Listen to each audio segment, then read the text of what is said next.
बिस्मिल्लाहिर्रहमानिर्रहीम। अस्सलाम वालेकुम नाज़रीन, आप यूट्यूब चैनल देख रहे हैं। मैं इमरान खान हूँ। अहम अपडेट्स हैं, मैं आपके साथ शेयर कर देता हूँ। सबसे पहले ये है कि इमरान खान साहब की अहलिया जो गिरफ्तार थी 31 जनवरी 2024 को उन्हें गिरफ्तार किया गया था, वो रिहा हो गई हैं। ये पाकिस्तान तहरीक इंसाफ के लिए एक बड़ी खबर है और इसके अलावा कुछ और खबरें भी हैं, मैं आपके साथ शेयर करता हूँ। लेकिन सबसे पहले जो खबर अडियाला जेल से बुशरा बीबी की रिहाई की है उसकी तफसीलात मैं आपके सामने रख देता हूँ। ये जो जमानत हुई है ये तोशाखाना 2 केस में हुई है और इमरान खान साहब की अहलिया बुशरा बीबी की रिहाई के अहकाम कल जारी किए गए थे और अब रोबकार जारी कर दी गई है, उन्हें रिहा कर दिया गया है। बुशरा बीबी के हवाले से चंद चीजें मैं आपके सामने रख दूं। एक तो इन्हें जिन मुकदमात में जेल में रखा गया वो इंतहाई हद तक अमेज हैं और इंतहाई तौहीन अमेज हैं और इस लेवल तक पाकिस्तान का निज़ाम कभी नहीं गिरा जितना बुशरा बीबी के मामले में गिरा है। उनके ऊपर जो है वो इद्दत जैसा एक घटिया केस भी बनाया गया और उनको रुसवा करने की कोशिश की गई और बार बार ये कोशिश की गई और ये दावे किए जाते रहे।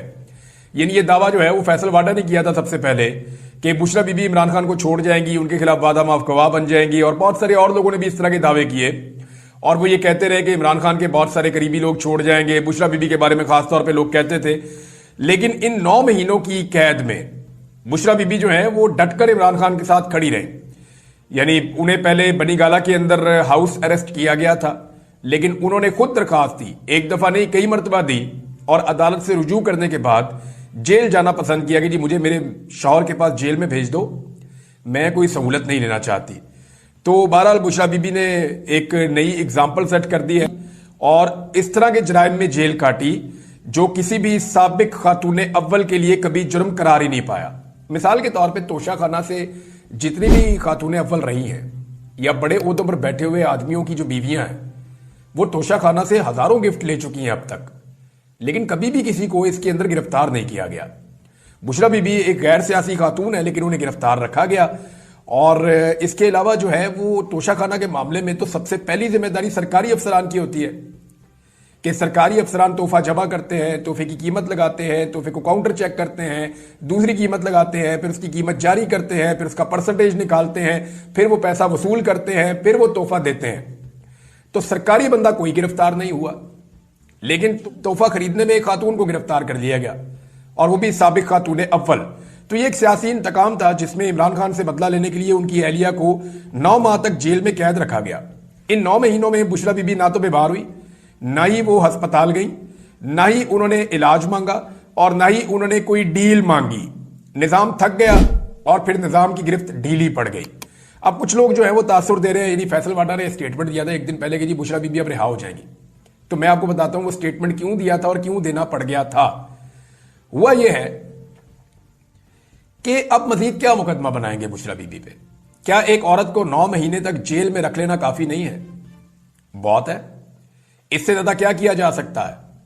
इस निजाम ने धांधली ज़दा इलेक्शन करवा दिया, इस निजाम ने 2 नंबर बजट पेश कर दिया, इस निजाम ने IMF के साथ तारीख की बदतरीन डील कर ली, इस निजाम ने पाकिस्तान की तारीख के महंगे तरीन कर्जे ले लिए, इस निजाम ने लोगों की बहू बेटियों और बीवियों को उठाकर एक फस्तायत सदा और पैसा खर्च करके अरबों रुपया देकर एक आईनी तरमीम भी कर ली और 26वीं आईनी तरमीम जो है वो पाकिस्तान के आईन पे एक स्याह धब्बा बन के आई है।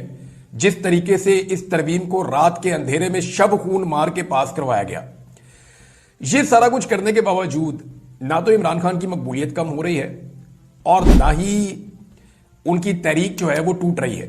पूरी दुनिया में इमरान खान के लिए आवाजें उठ रही हैं और इस बोझ को कोई कब तक उठाए? तो फैसल वाडा क्योंकि सिस्टम के अंदर रहते हैं, उन्हें कल पता चल गया था कि अब यह निजाम बुशरा बीबी पे कोई नया मुकदमा नहीं करना चाहता। हालांकि निजाम ने टाइम लिया इसके ऊपर सोचने में, अप्रूवल लेने में, क्योंकि कल देखें ना जब इनकी जमानत होती है तो सारे जज गायब हो जाते हैं, कोई भी जो है वो रोबकार जारी नहीं होती, अब प्रोसेस में नहीं जाता मामला। जमानत तो हो चुकी है लेकिन मामले का प्रोसेस आगे नहीं बढ़ रहा, सारे जज ही गायब हो गए। लेकिन उसके बाद फिर टाइम लिया गया, सोचा गया, शाम तक फैसला हो गया कि ठीक है जी अब बुशरा बीबी को रिहा होने दिया जाए। तो जब यह फैसला कर लिया गया तो फैसल वाडा को पता चल गया, वो सिस्टम के अंदर का आदमी है। तो फैसल वाडा ने कहा जी ठीक है अब बुशरा बीबी घर चली जाएंगे, लेकिन तासुर यह दिया कि जैसे कोई डील हो रही है। भाई अगर डील करनी होती तो 26वीं आईनी तरमीम से पहले डील करते, डील करनी होती तो इलेक्शन से पहले डील करते, डील करनी होती तो 9 महीने जेल में ना पड़े रहते। तो ना बुशरा बीबी ने डील की है तो ना ही कोई इमरान खान डील कर रहे हैं। बहरहाल बुशरा बीबी ने बड़ी मुश्किलात पैदा कर दी हैं मरियम नवाज के लिए और नून लीग की तमाम औरतों के लिए, बिलावल के लिए, आसफा के लिए, और ये जो पीपल्स पार्टी है इसकी तमाम औरतों के लिए भी मुश्किल पैदा कर दी है। जिस पुरअमन तरीके से उन्होंने जेल काटी है, यानी आफरीन है, ऐसे तो जेल कोई और नहीं काट सकेगा। अब इनके लिए बड़ा मुश्किल होगा क्योंकि ये जेल जाते ही सीधा अस्पताल जाते हैं, ये तो जेल जाते ही सबसे पहले बीमार होते हैं। तो बुशरा बीबी ने यहां पे एक नई मिसाल कायम कर दी है। दूसरा, काजी फायद ईसा साहब के लिए भी एक प्रॉब्लम था। काजी फायद ईसा साहब ने अपने दौर में खवातीन को इंसाफ दिलाने में निल बट्टा निल रहे हैं। जितनी औरतें काजी फायद ईसा साहब के दौर में गिरफ्तार हुई और जितनी फस्तायत का सामना औरतों ने काजी फायद ईसा साहब के दौर में किया, उतना कभी नहीं किया। तो काजी फायद ईसा साहब नहीं चाहते थे कि वो इमरान खान की बीवी को जेल में छोड़कर रिटायर हो जाए। हालांकि उनकी बीवी बेगुनाह है, उन्हें तो एक दिन भी जेल में नहीं रहना चाहिए था। लेकिन काजी फायद ईसा साहब ने लोगों को फेस भी तो करना है ना, कहने के लिए एक जुमला होना चाहिए, देखिए जी मेरे दौर में ही वो बाहर आ गई थी। तो ऐसा नहीं है, काजी फायद ईसा साहब ने ही उनको इतने अरसे तक जेल में रखवाया। 31 जनवरी 2024 से लेकर आज की तारीख तक जब वो रिहा हुई हैं 24 अक्टूबर 2024, तो ये सारी रिस्पॉन्सिबिलिटी जो है पाकिस्तान के निज़ाम अदल पर है कि पाकिस्तान के निज़ाम अदल ने इंसाफ फराहम नहीं किया। निज़ाम अदल की हालत क्या है जरा आप ये भी देख लें। जो जज बेचारे फैसला करना चाहते हैं उनकी सूरत क्या है। यहां एक जुमला जो है वो सारी कहानी सुना रहा है, और जुमला आप सुनेंगे तो आप सर पकड़ के बैठ जाएंगे कि पाकिस्तान की अदलिया की इन्होंने हालत क्या कर दी है। जो जज साहब हैं सरदार एजाज इसहाक साहब, ये इस्लामाबाद हाई कोर्ट के जज हैं, और इन्होंने आज एक हुक्म जारी किया, और हुक्म यह जारी किया कि इमरान खान साहब को लेकर आए और अपने वकला के साथ उनकी मीटिंग करवाएं यहां अदालत में, और आप सिक्योरिटी इंतजाम करें और इमरान खान को अदालत में लाएं। जिस सिक्योरिटी थ्रेट की वजह से नहीं लाएंगे, इससे मुताल्लिक अदालत को मुतमईन करना होगा। जज साहब का एक जुमला यह भी था कि पता है कि आप इस फैसले पर अमल दरामद नहीं करेंगे, लेकिन फैसला तो हम देंगे, हम तो रिकॉर्ड सीधा रखें। तो मामला यह है कि जहां पे अदालत का जज कह रहा है कि उसको फैसला देते हुए पता है कि इस फैसले के ऊपर इंतजामिया ने अमल नहीं करना, वहां अदलिया की कितनी बेबसी है। और अदलिया को इस हाल में पहुंचाया किसने? दो चीफ जस्टिस ने पहुंचाया है।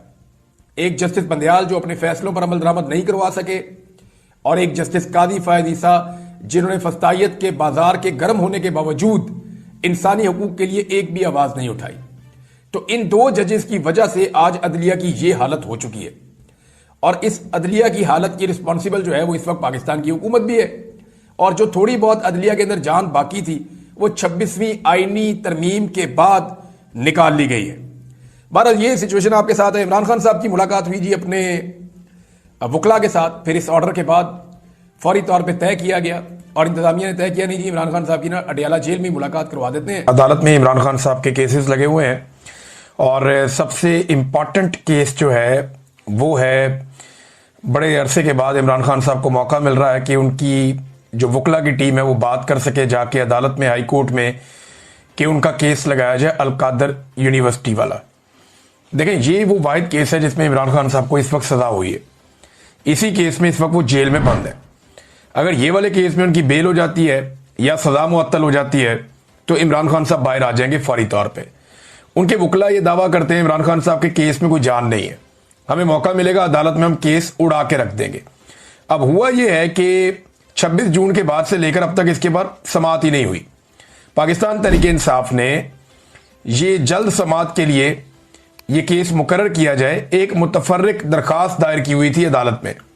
यानी केस अभी नहीं चलना, अभी ये बात चलनी है कि क्या ये केस जल्दी सुना जाए या ना सुना जाए। अब इमरान खान साहब की पार्टी ने या उनके वकला ने ये दरखास्त दी हुई है, अब 3 महीने के बाद ये दरखास्त सुनी जा रही है कि ये केस जल्दी सुनना या नहीं सुनना। इस मामले के ऊपर आज अदालत फैसला करेगी या समाअत करेगी इस मामले के ऊपर कि जल्दी समाअत करनी है या नहीं करनी। अब उसके बाद फिर समाअत होगी।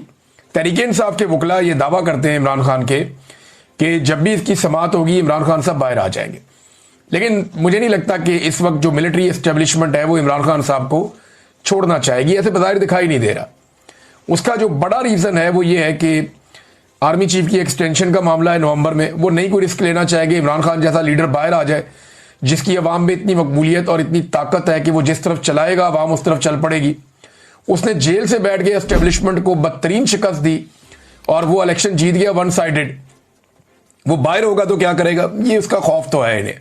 तो अब वो कोशिश करेंगे कि इमरान खान को पहले तोशाखाना 2 में सजा दिलवाएं, फिर बाद में ये वाला केस जो है वो वहां पे चले और लगे इस्लामाबाद हाई कोर्ट में। बहरहाल पाकिस्तान तहरीक इंसाफ ने कहा है कि तमाम लोग जो हैं पाकिस्तान तहरीक इंसाफ के वो पहुंचे अदालत में, इमरान खान साहब का केस लगा हुआ है और आकर इसके अंदर शिरकत करें। तो इमरान खान साहब ने जो स्टेटमेंट दिया अपनी बहन के जरिए से, अलीमा खानम के जरिए से, जब अदालत में केस चल रहा था, तो वहां इमरान खान साहब ने कहा कि 1971 में जब सकूते ढाका का अफसोसनाक सानिया पेश आया, तब भी एक डिक्टेटर याया खान मुल्क पर मार्शल लॉ लगा के करता धरता बना हुआ था। सानिया मशरकी पाकिस्तान के बाद हमूदुर रहमान कमीशन बना, जिसने बताया कि याया खान ने अपने जाती मफाद और अपने नाजायज इक्तदार को 10 साल तक तूल देने के लिए ऐसे फैसले किए जिससे पाकिस्तान 2 टुकड़े हो गया। हमूदुर रहमान कमीशन रिपोर्ट आला अदलिया समेत आर्मी, नेवी और एयरफोर्स के नुमाइंदों की तहकीकात के बाद बनाई गई। इन तहकीकात के दौरान सैकड़ों लोगों के बयानात रिकॉर्ड करवाए गए और 4 साल इस साने की वजूहात पर तहकीकात की गई। हमूदुर रहमान कमीशन के मुताबिक एक शख्स की हवस और अना ने जुल्म और जबर का वो बाब रकम किया जिसके बाद मुल्क हमेशा के लिए टूट गया। सबसे गलत फैसला शेख मुजीबुर रहमान की मकबूल तरीन जमात अवामी लीग को दबाने का था, जिस पार्टी ने 162 में से 160 नशिस्तें जीती, उसे दीवार से लगा दिया गया और मुजीबुर रहमान को जेल में डालकर मगरबी पाकिस्तान में अपनी नशिस्तें बढ़ाकर दिखाई गईं। 24 मार्च 1971 को मुजीबुर रहमान के साथ मुज़ाकरात शुरू किए गए, मगर उसी रात बंगालियों के खिलाफ ऑपरेशन लॉन्च कर दिया गया, जिसमें सरकारी आदादोशुमार के मुताबिक 50,000 अफराद का खून बहा, जबकि असल तादाद इससे कहीं ज्यादा है। आज पाकिस्तान में वही हालात बना दिए गए हैं जो 1971 में थे। आसिम मुनीर ने 9 मई का फॉल्स फ्लैग ऑपरेशन मुल्क की मकबूल तरीन पार्टी तहरीक इंसाफ को कुचलने के लिए करवाया। सीधा सीधा इमरान खान साहब ने कह दिया कि 9 मई आसिम मुनीर ने करवाया था। ये अब बड़ा स्ट्रेट अवे आ गए इमरान खान साहब आसिम मुनीर साहब के ऊपर, हेड ऑन ले लिया उन्होंने। इससे पहले वो ये कहते थे इमरान खान साहब के, बताएं ये फॉल्स फ्लैग ऑपरेशन था। इमरान खान साहब ये कहते थे कि इसके पीछे कौन है, सीसीटीवी जिसने चुराई है वही इसके पीछे है। तो ये इमरान खान साहब पहले कहते थे, लेकिन अब उन्होंने साफ कहा कि आसिम मुनीर ने 9 मई का फॉल्स फ्लैग ऑपरेशन मुल्क की मकबूल तरीन पार्टी तहरीक इंसाफ को कुचलने के लिए करवाया। 2 रातों में तहरीक इंसाफ से मुंसलिक 10,000 से ज्यादा लोगों को गिरफ्तार किया गया। ये कैसे मुमकिन था कि 10,000 लोगों को 2 रातों में बगैर तहकीक गिरफ्तार कर लिया जाए। इसके बाद पार्टी को कुचलने का सिलसिला शुरू हुआ। मुल्क की सबसे बड़ी जमात की तमाम सियासी सरगर्मियों पर पाबंदी लगा दी गई। कोई तहरीक इंसाफ का परचम उठाता तो उसे उठा लिया जाता। हमारे उम्मीदवारों और उनकी फैमिलीज को अगवा किया गया, हमसे हमारा इंतखाबी निशान तक छीन लिया गया, मगर अवाम ने 8 फरवरी को बाहर निकलकर इस सारे बयानिए को जमीन बोस कर दिया। 8 फरवरी इनकलाब का दिन था, जब लोगों ने जुल्म के निजाम के खिलाफ वोट दिए और तहरीक इंसाफ को 2/3 अक्सरियत दिलवाई। कमिश्नर पिंडी ने जब जमीर की आवाज पर लब्बैक कहा, इंतखाबी धांधली का पर्दा चाक किया और 50-50 हजार वोटों की धांधली का एतराफ किया, तो धांधली के जुर्म में मुलविस कुव्वतों ने उनके ज़हनी तवाज़ुन बिगड़ने का भोंडा बयानिया बनाकर उन्हें गायब कर दिया। इनका आज तक किसी को मालूम नहीं, लेकिन हम उन्हें भूलने नहीं देंगे। 9 मई के असल मुजरिम वही हैं जिन्होंने सीसीटीवी फुटेज चुराई है। अब इसी 9 मई को बहाना बनाकर जो नशिस्तें हमारे पास बची हुई थी वो नाजायज 10-10 साल की सजाएं देकर हमसे छीनी जा रही हैं। बेशर्मी की इंतहा यह है कि एजाज चौधरी की सीट छीन कर इलेक्शन हारने वाले राणा सनाउल्लाह को दे दी गई। ये सब सजाएं बिल्कुल नाजायज है। 2-2, 4-4 करके बेशर्मी से हमारी नशिस्तों पर कब्जा किया जा रहा है।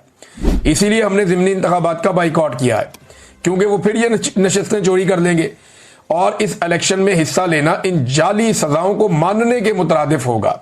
मैं कौमी असम्बली की कमेटियों से इस्तीफा पेश करने वाले तमाम मुराद से दस्तबरदार होने वाले सबको खराज तहसीन पेश करता हूं और हदायत देता हूं कि अब सेनेट में भी ऐसा ही किया जाए। मैं कुछ दिन तक अपने आइंदा लाएअमल का ऐलान करूंगा। फिर इमरान खान साहब ने ऑपरेशन के बारे में बड़ी खुलकर बात की है। उन्होंने कहा ऑपरेशन बंद होना चाहिए और एएनपी को गैर मकबूल किया गया था इसी तरह एक ऑपरेशन करके, सिर्फ बैरूनी कुव्वतों की खुशनुदी के लिए अपने ही लोगों के खिलाफ फौजी ऑपरेशन से हालात बेहतर होने की बजाय मजीद बिगड़ते हैं। एक तरफ हमारे सिक्योरिटी फोर्सेज वाले और दूसरी तरफ भी हमारे अपने शहरी मारे जाते हैं। अपनों को मारने से हमेशा दहशतगर्दी में इजाफा होता है। हमारी जानिब से अफगानिस्तान और पाकिस्तान में जारी ड्रोन हमले फौरी बंद होने चाहिए। फिर उन्होंने कहा तमाम सूबाई और कौमी असम्बली के मेंबरान को मैं हिदायत करता हूं कि सूबे में अमन के लिए अपने और अपने ही लोगों के खिलाफ ऑपरेशन और ड्रोन हमलों को रोकने के लिए मिलकर बैठे और मुजामत करें। ये इमरान खान साहब ने कहा। फिर अफगानिस्तान के बारे में इमरान खान साहब ने बताया कि उन्हें बड़ी तकलीफ है जिस तरह उनको निकाला गया वहां से, और फिर उन्होंने कहा कि आसिम मुनीर एंटी तालिबान लॉबी को खुश करने के लिए ये सब कर रहा है, और जहां जंग नहीं है वहां जानबूझकर जंग नाफिज कर रहा है। ये इकदाम फौरी तौर पर रुकने चाहिए वरना हालात मजीद बिगड़ेंगे, ये साबिक वज़ीर आज़म कह रहे हैं। उसके बाद इमरान खान साहब ने अपने जो ट्वीट का तीसरा हिस्सा, 3 हिस्सों में उन्होंने ये ट्वीट किया है। उन्होंने कहा जी मेरी बहनों और एहलिया का सियासत से कोई लेना देना नहीं है। अलीमा खान बाहर आकर सिर्फ मेरा पैगाम पहुंचाती है। उनके खिलाफ मुहिम अफसोसनाक है और मुल्क पर मुसल्लत रजीम की बुज़दिली और खौफ का वाज़ेह सबूत है। बुशरा बेगम की भी सियासत के कोई अमल दखल नहीं है। बुशरा बीबी ने आज तक मुझे किसी वजीर, टिकट होल्डर या सेनेटर को नामजद करने का नहीं कहा। वो कोई सियासी पैगाम नहीं भेजती।